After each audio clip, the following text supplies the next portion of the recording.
우리가 읽은 본문을 중심으로 하나님의 진노의 이유와 방법이라는 제목을 가지고 우리 말씀을 나누도록 하겠습니다. 여러분들에게 질문 한 가지 드려보겠습니다. 하나님은 사랑이시다. 맞습니까? 예. 그럼 또 다른 질문 한번 드려보겠습니다. 하나님은 진노하시는 분이다. 그것도 맞습니까? 그렇다면 우리 잘 한번 생각해 봅시다. 우리 옆 사람한테 축복합시다 하면서 축복의 인사를 나눕시다 하면서 하나님은 사랑이십니다 라고 말을 할 때와 옆 사람을 보고 하나님은 진노하시는 분입니다 이렇게 인사한다고 가정한다면 어떠세요? 어느 것이 좀 더 하고 마음이 깔끔합니까? 그렇죠? 하나님은 사랑이십니다 라고 말을 할 땐 굉장히 우리의 입술이 굉장히 부드러워지고 천사같이 온화해지는 마음을 가지는 것 같습니다. 그리고 우리 마음, 말하는 우리의 마음도 따뜻하게 느껴집니다.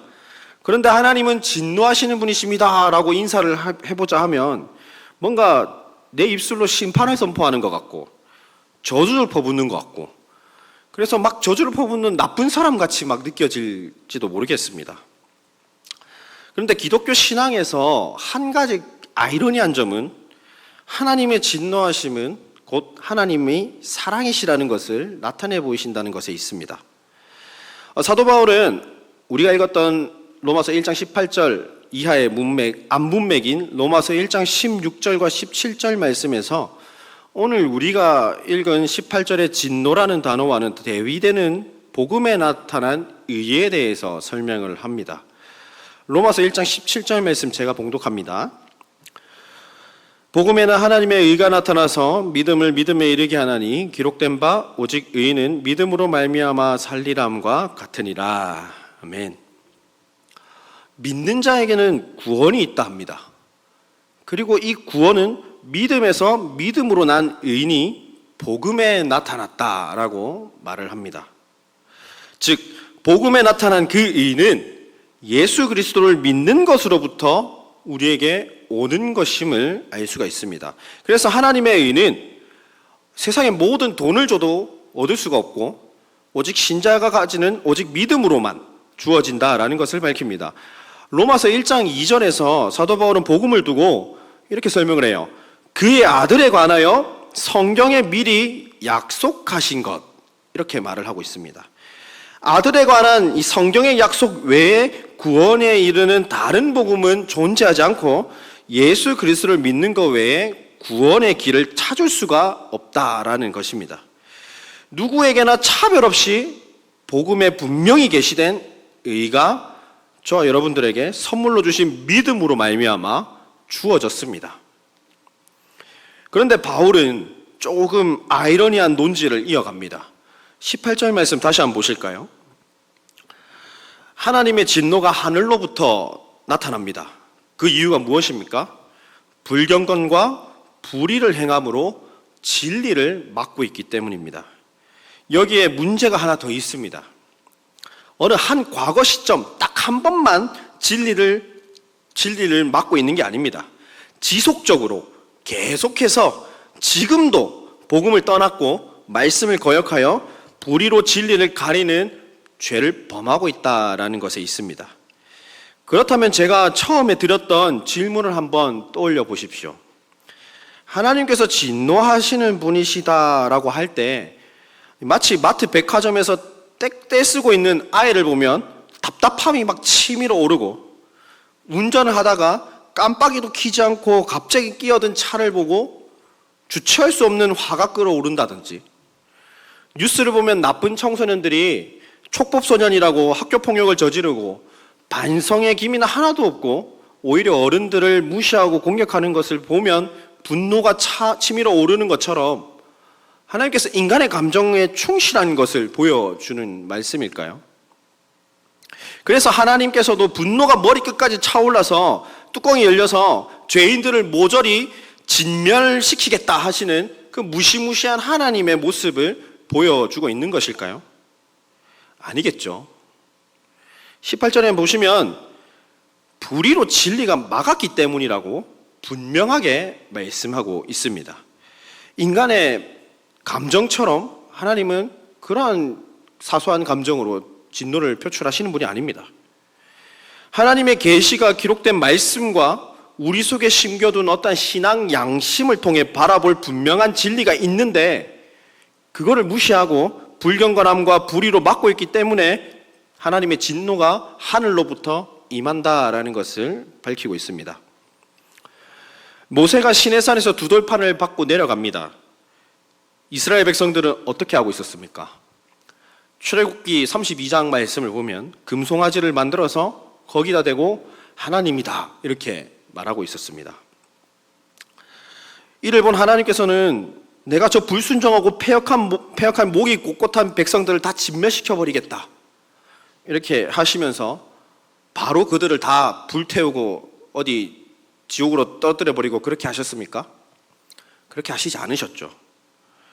하나님은 바로 진노하시거나 징계하시지 않으셨습니다. 오래 참으시고 또 참으셨습니다. 그럼에도 이스라엘은 끊임없이 하나님 앞에 배반했습니다.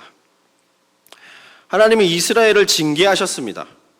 출애굽 1세대를 모조리 진멸하셨지만 출애굽 2세대들을 남기셨습니다. 긍휼을 베푸시고 다시는 그 행동을 답습하지 않고 약속의 땅으로 들어갈 수 있도록 인도하셨습니다. 그러나 여전히 불경건과 불의로 하나님을 떠나 배반하는 이스라엘 백성들입니다. 호세아서에서 음란한 여인 고멜과 결혼하고 로암미 나의 백성이 아니고 긍휼이 없는 백성이다 라고 소개를 하지만 이어지는 호세아서의 내용들을 우리가 묵상해 보면 다시 언약을 회복시키시고 용서하시는 사랑의 하나님의 모습을 바라보게 합니다. 여전히 역사 속에서 이스라엘은 하나님을 끊임없이 배반했습니다. 하나님 말고도 바알도 섬기다가 결국 하나님의 진노로 바벨론의 포로로 끌려가는 최후를 맞이하기도 합니다. 이처럼 죄인된 우리는 끊임없이 불의로 진리를 막습니다. 여호와께서 돌아오라 하고 여호와를 힘써 알라고 죄인들을 어르고 달래도 우리는 끊임없이 하나님을 배반합니다. 끊임없이 하나님을 원망합니다. 그런 자들에게 하나님은 하나님의 진노가 임한다라고 말하고 있습니다. 그렇다면 하나님께서 불의로 진리를 막는 자들에게 진노를 나타내시는 이유는 무엇일까요? 하나님께서 진노를 나타내시는 이유는 우리에게 하나님을 알만한 것들을 이미 보여주셨기 때문입니다. 우리 19절 말씀을 같이 읽어보겠습니다. 우리 19절 말씀 같이 읽겠습니다. 시작. 이는 하나님을 알만한 것이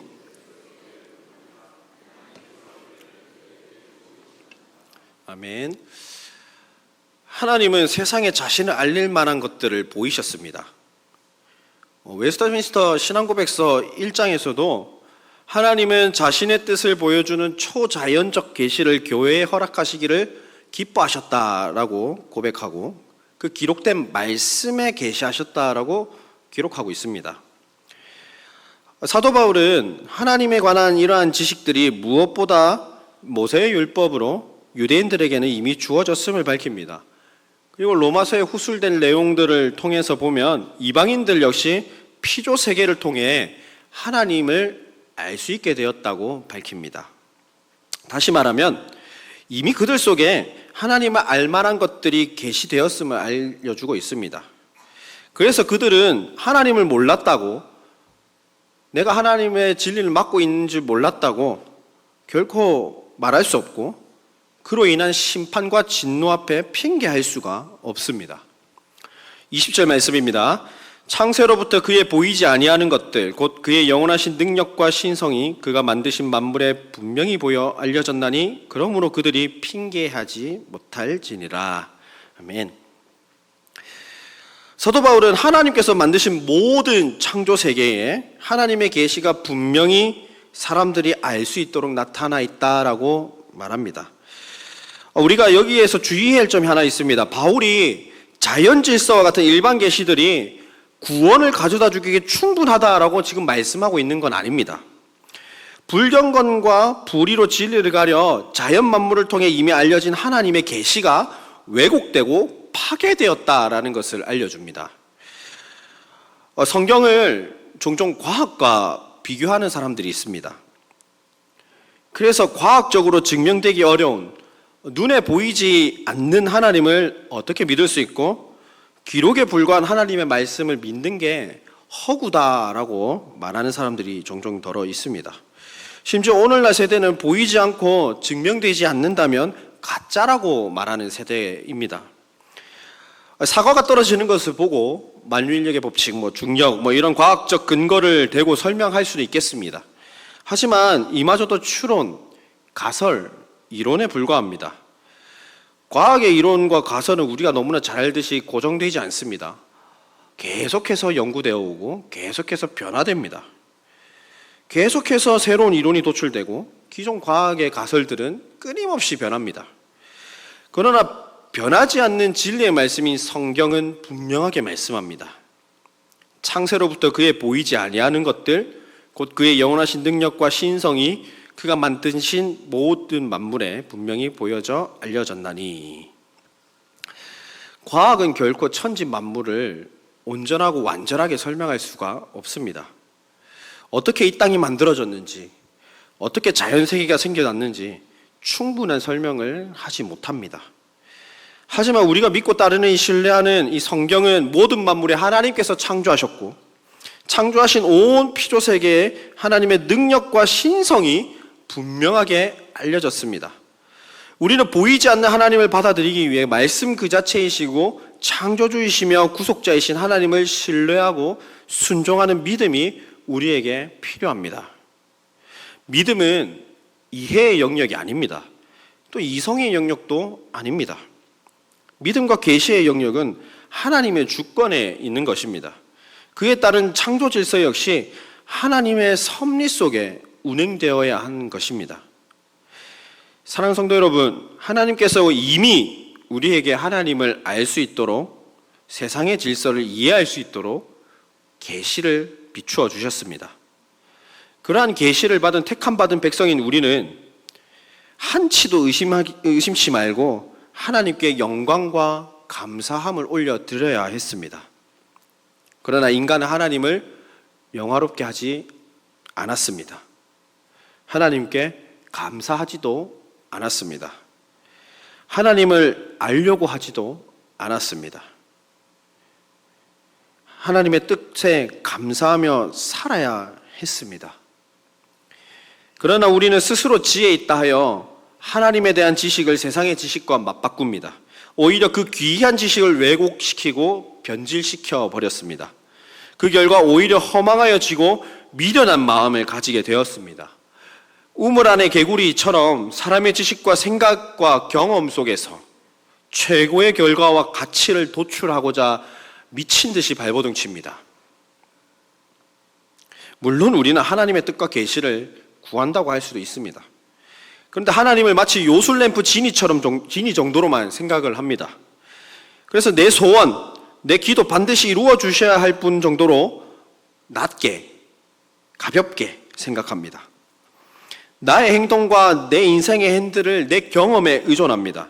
세상 지식에 의존하여 내가 쥐고 내가 스스로 결정합니다. 하나님이 그러시지만 제 뜻은 이러하니 저는 제 인생을 제 뜻대로 운행해 가겠습니다 하고 말입니다. 하나님에 대한 것도 내 기준대로 생각하기 때문에 나의 뜻과 다르다면 하나님의 뜻을 뒤로 해버리는 불순종과 불의로 진리를 가려버리는 죄인이 바로 저와 여러분들입니다. 무엇이 진리인지 알지라도 내 기준대로 미련한 선택을 하는 게 저와 여러분의 연약한 모습입니다. 사람들로 하나님을 알도록 계시를 비추어 주셨지만 인간의 타락 이후 피조세계에 침투해온 죄로 인해 모든 것이 뒤틀려져 버렸습니다. 그래서 우리 인간은 하나님을 제대로 바라보지도 못하고 인식하지도 못하는 삶을 살아갑니다. 심지어 하나님을 아는 지식은 저 뒤편에 둬버리고 전혀 하나님을 알아가는 지식에는 관심이 없는 삶을 살아갑니다. 그 결과 어떻게 됩니까? 우리 23절 말씀 같이 읽어보겠습니다. 23절 말씀 같이 읽습니다. 시작. 썩어지지 아니하는 하나님의 영광을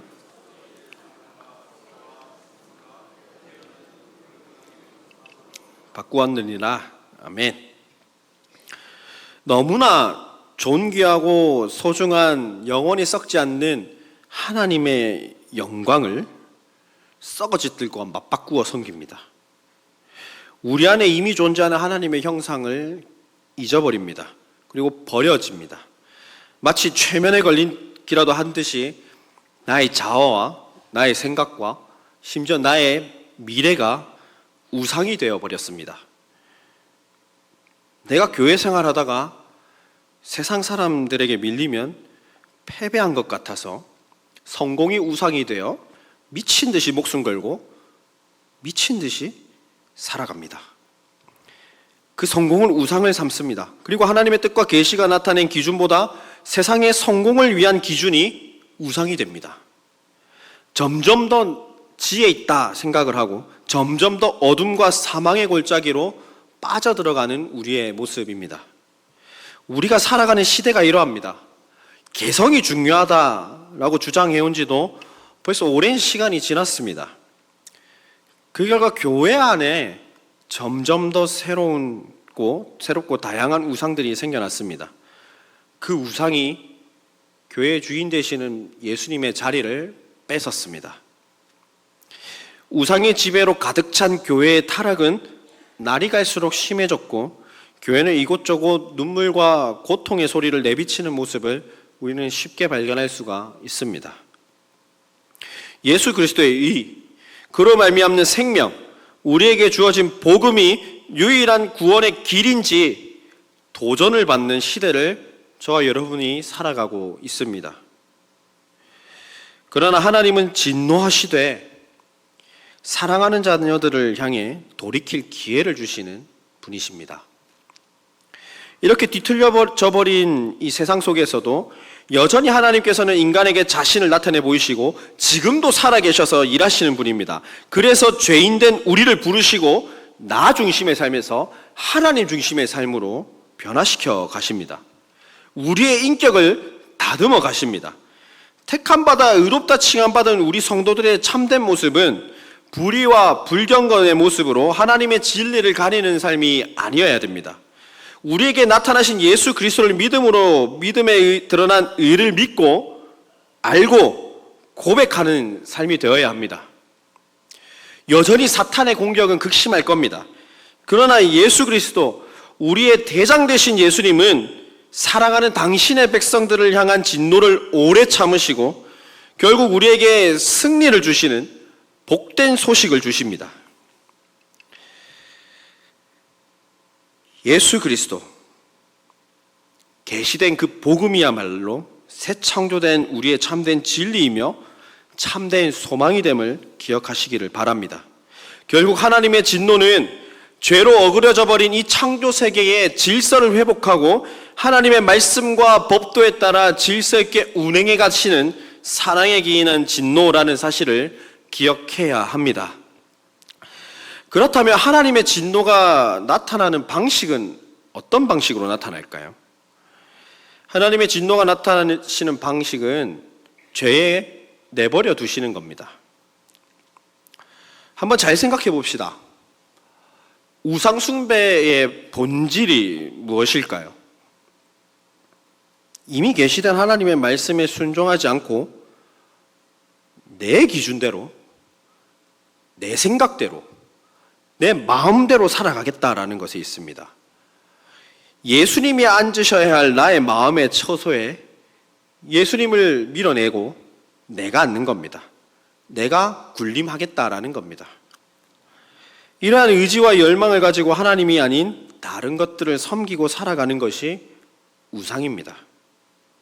하나님의 은혜에 감사하고 찬양하기보다 내 생각과 내 기준이 더 중요하다라는 거예요. 그래서 하나님은 이렇게 불경건하고 불의로 진리를 가리는 자들에게 하늘로부터 진노를 내리십니다. 구약 성경에선 주로 어떻게 이 진노가 임합니까? 강력한 국가를 사용하시죠. 하지만 이러한 하나님의 진노는 서두에 말씀드린 대로 백성들이 악한 길에서 떠나 다시 하나님을 찾게 하는 데 그 목적이 있습니다.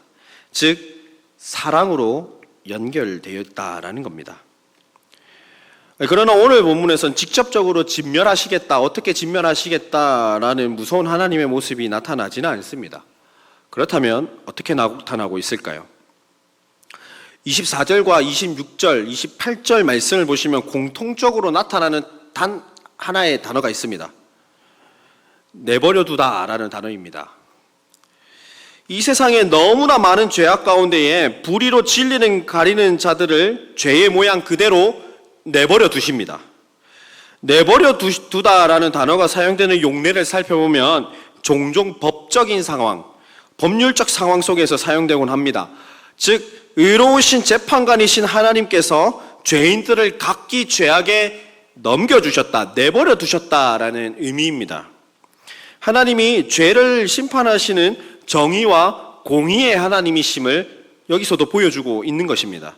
그렇게 죄를 짓는 자들의 죄악을 막지 않고 그대로 죄에 내버려 두시는 것은 하나님의 심판의 모습입니다. 구체적으로 어떻게 본문은 그려내고 있습니까? 하나님을 버리고 우상 숭배하도록 영적 더러움에 그냥 내버려 두십니다. 하나님의 창조 질서를 거스릅니다.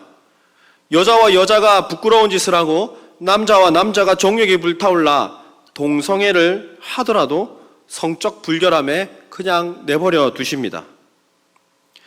타락한 본성으로 하나님을 아는 지식을 배우려고 하지도 않고 하나님을 생각하기에 싫어함으로 망가져 상실한 마음속에 그냥 내버려 두십니다.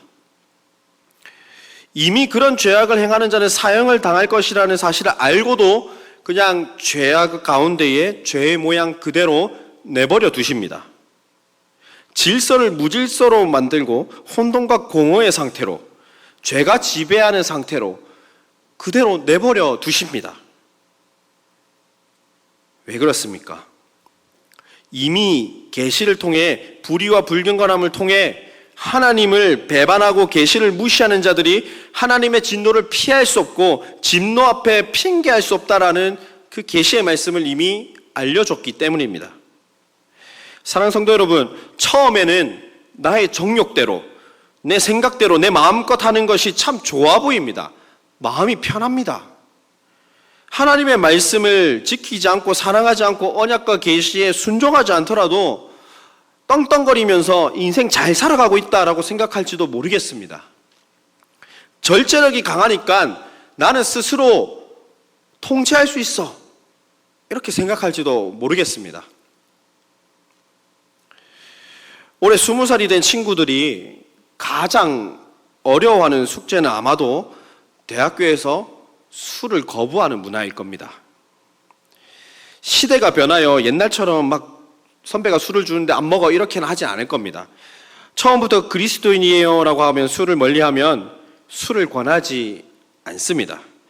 그러나 내 생각대로, 내 정욕대로 술을 마시고 정말 교회에서 밤새 놀면서 하던 게임이 세상의 문화에서도 하고 있기 때문에 전문가가 되어 있는 저 친구들이 또 수련의 마지막 날 밤샘으로 단련된 체력으로 소위 인싸가 되고 난 후에 나 그리스도인이니까 술 못 마셔요, 안 마셔요 라고 말하기가 쉽지가 않습니다. 점점 혼자가 되고 인싸의 자리에서 뺏길까봐 두려워지기 마련입니다. 스스로 조절하지 못하기도 합니다. 그러다 보니 점점 교회 생활에선 멀어져 갑니다. 점점 교회보다 세상을 더 즐겨합니다.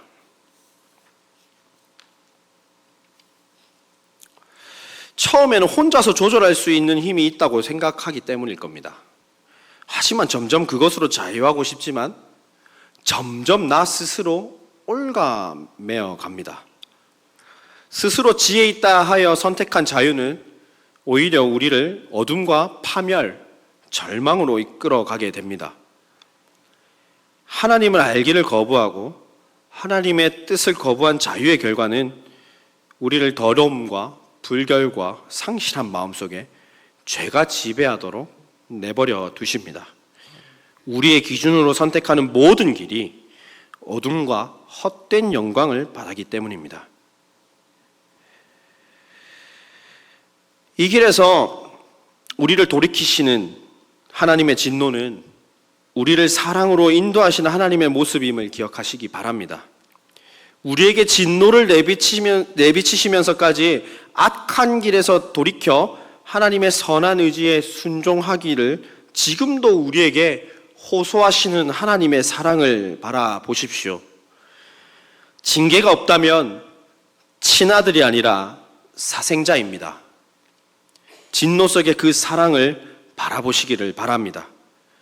우리는 정욕대로 사는 것이 아니라 이미 계시된 복음을 믿으며 복음을 따라 살아가야 합니다.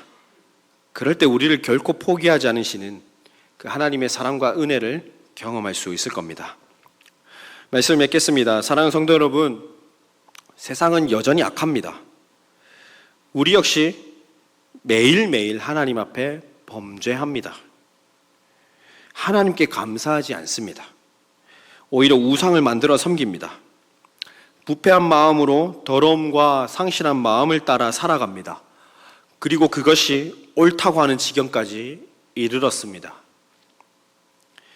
결코 자신의 생각을 꺾지 않고 자기 행위를 정당화하려고 내 불안과 내 정욕까지도 남에게 투영시키고 그 죄를 같이 짓자고 유혹합니다. 이렇게 사는 이유는 인간의 죄된 본성 속에 있는 자기 중심성 때문입니다.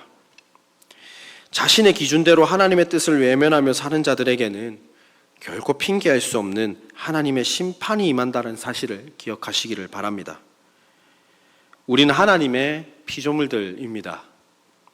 그렇게 우리는 하나님이 아닌 썩어질 것들을 섬기고 경배해서는 안 됩니다. 나의 지혜대로 마음대로 살라는 그 사탄의 유혹에 결코 빠져서는 안 됩니다. 어둠과 절망을 자초하는 길입니다. 나의 뜻과 나의 생각은 내려놓고 하나님과의 관계를 바르게 함으로 이 죄악과 심판의 길에서 벗어나야만 합니다.